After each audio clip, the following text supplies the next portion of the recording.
सूरत आपके सामने है। वज़ीर आला पंजाब अब तब्दील हो चुके हैं। हमजा शहबाज वज़ीर आला पंजाब नहीं रहे, वो एक गैर कानूनी गैर आइनी वज़ीर आला पंजाब थे।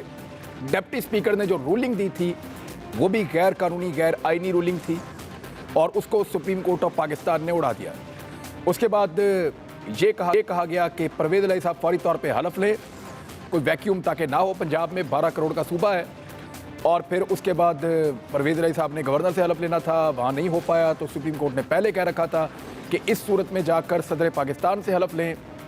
डॉक्टर आरफ अलवी साहब ने हलफ लिया और परवेज़ इलाही पाकिस्तान के सबसे बड़े सूबे के। लेकिन इस तकरीब को जो पाकिस्तान टेलीविज़न है उसने बराह रास्त नहीं दिखाया, जैसा कि डेकोरम है और जैसा कि हमेशा से दिखाया जाता है जो रवायत है। लेकिन इस रवायत को भी तोड़ दिया। गुस्सा इतना है पाकिस्तान की सियासत में, ख़ास तौर पे PMLN में। मरियम औरंगज़ेब साहिबा ने फ़हद हुसैन वहाँ पे क्योंकि एडवाइस करते हैं तो इन लोगों ने नहीं दिखाया और ये एक ज़्यादती है सबसे बड़े सूबे के वज़ीर आला के इंतखाब को और उनके हलफ को ना दिखाना बराह रास्त, ये एक ज़्यादती है। और पाकिस्तान टेलीविज़न में ऐसी मिसालें नहीं मिलती जो इस वक्त हो रही है। बहुत सारे फाशिस्ट इक़दाम इस हुकूमत ने किए हैं, लगातार किए हैं। रजीम चेंज ऑपरेशन के नतीजे में ये हुकूमत बनी थी। रजीम चेंज ये को पाकिस्तान में पहली दफ़ा नहीं हुआ। इससे पहले कि मैं आपको अपने मेहमानों का तारुफ करवाऊं और उनसे आपकी बातचीत शुरू करवाऊं, मैं एक और आपको मिसाल देता हूं कि अमेरिकन कैसे पाकिस्तान के अंदर मुदाखलत करते हैं और किस हद तक मुदाखलत करते हैं। इसमें एक मैंने 2014 में परवेज़ इलाही साहब का इंटरव्यू किया था जो इस वक्त वज़ीर आला पंजाब है। परवेज़ इलाही साहब ने 2014 में मुझे क्या बताया था कि 2008 में उनके और अमेरिकन के दरमियान क्या बातचीत हुई 2008 में और 9 में। जरा ये आप सुनिए, आपको समझ आ जाएगी। मुझे पता पक्की खबर है, इस घर में 2008 के इलेक्शन से एक दिन पहले अमेरिकन आए थे और उस वक्त हमें ये लग रहा था कि आपकी डील हो रही है अमेरिकन के साथ और उसके बाद अब इलेक्शन हार गए। आज आप बता दें, आज कुछ 6-7 साल गुजर गए हैं, उस दिन हुआ क्या था यहाँ पे?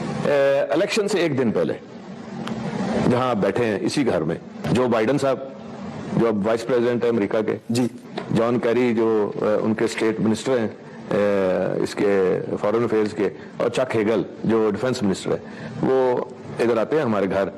मेरे उनके साथ मीटिंग थी। उन्होंने बैठ के तो कहने लगे जी कि आपके एजुकेशन का बहुत हमें पता है, वो बड़ा आपने अच्छा काम किया, हेल्थ सेक्टर में आपने अच्छा काम किया, लेकिन अगर इलेक्शन नहीं मानेंगे। कहने लगे कि नहीं वो देखें उससे मुल्क के लिए बेहतरी है, ये है वो। मैंने कहा अभी तो रिजल्ट आया ही नहीं, इलेक्शन ही नहीं हुआ, तो आप पहले से हमें कैसे हरा सकते हैं? वो कॉन्स्पिरेसी की बात कर रहे हैं। कहते नहीं नहीं नहीं कोई कॉन्स्पिरेसी नहीं है। तो मैंने कहा आप पहले क्यों कह रहे हैं? अच्छा, उसके बाद फिर ये इलेक्शन हो गया। नहीं, एक मिनट ये कैसे हो सकता है? सीक्वेंस आ जाएगा ना आपके फिर उसमें। उसके बाद साल बाद 2009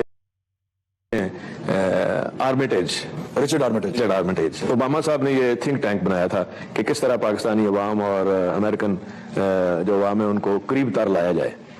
तो उनके साथ 2 घंटे सिटिंग हुई। उसमें शुजात साहब, मैं, हमारे सारे लोग थे, कोई 2 घंटे मीटिंग चली। तो शुजात साहब ने कहा कि अब मैं आपसे एक सवाल करना चाहता हूँ। उसने कहा जी करें, कि आपने अभी हमारी तारीफ की है कि आपकी गवर्नमेंट बड़ी अच्छी थी, सारा कुछ था, तो आपने हमारे खिलाफ कॉन्स्पिरेसी क्यों की?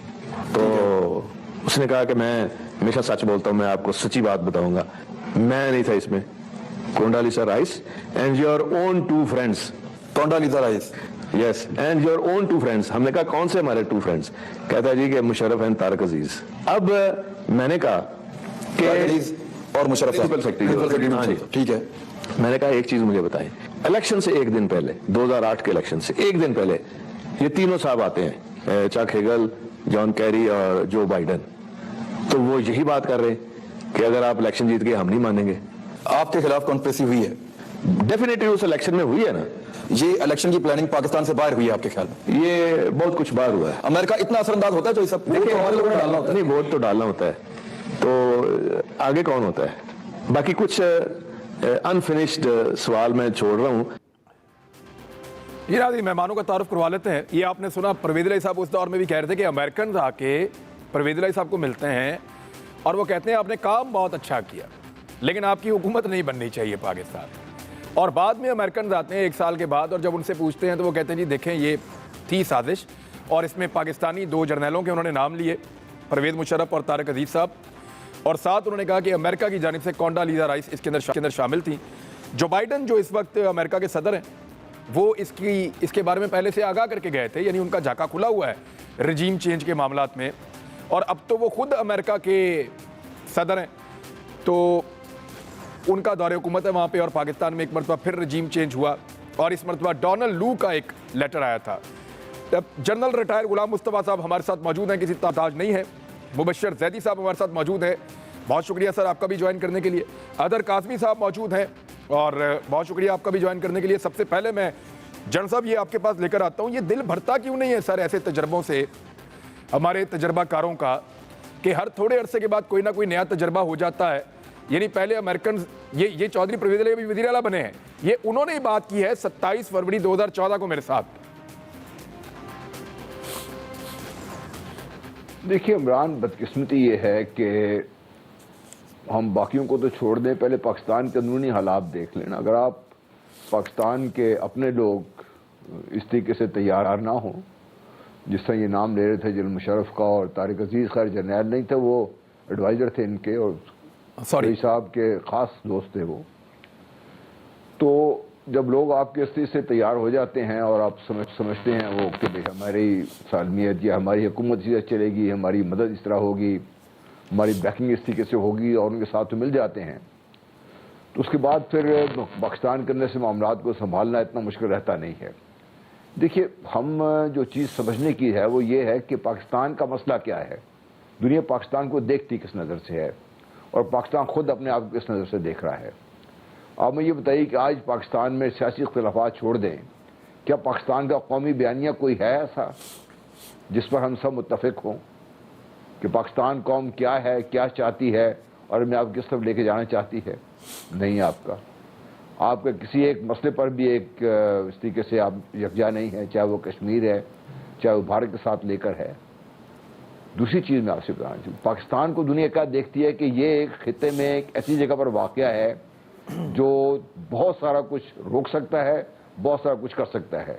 और शायद आपके प्रोग्रामों में पहले भी कई दफ़ा कह चुका हूँ कि अमेरिका के इस खित्ते में रहना या इससे निकलना पाकिस्तान की मदद के बगैर पॉसिबल नहीं है, और ये आपने देखा ही आपके पास हुआ।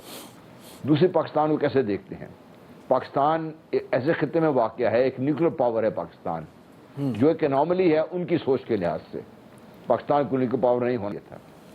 और तीसरा ये है कि हम अपने आप को शायद सब आपस में एक दूसरे को दस्ते गिरबान रहते हैं, लेकिन वो देखते हैं कि इस्लामी रियासत है ये, एक ऐसे खित्ते में वाक़या इस्लामी रियासत जो न्यूक्लियर पावर भी है, जो इस खित्ते के पावर बैलेंस में एक कलीदी हैसियत रखती है, वो अगर उनके कंट्रोल में नहीं है तो उनको इसलिए बहुत तकलीफ रहती है। सर, हम उनको कंट्रोल बार बार दे क्यों देते हैं? हमारे जो ताकतवर लोग हैं जो कंट्रोल देने से मना कर सकते हैं, वो बार बार कंट्रोल दे क्यों देते? सारी गलतियां अमेरिका की निकलती हैं या पाकिस्तान के जुग्राफिया की निकलती हैं?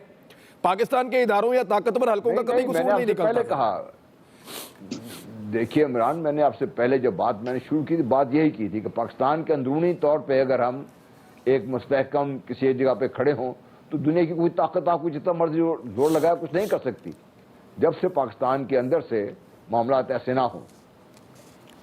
ठीक है। और पाकिस्तान का मसला देखिए, दूसरा बड़ा मसला जो साथ ये है कि हमने ओवर द ईयर्स अपने आप को अपनी जो शहरग है दुश्मन के हाथ में पकड़ाई हुई है।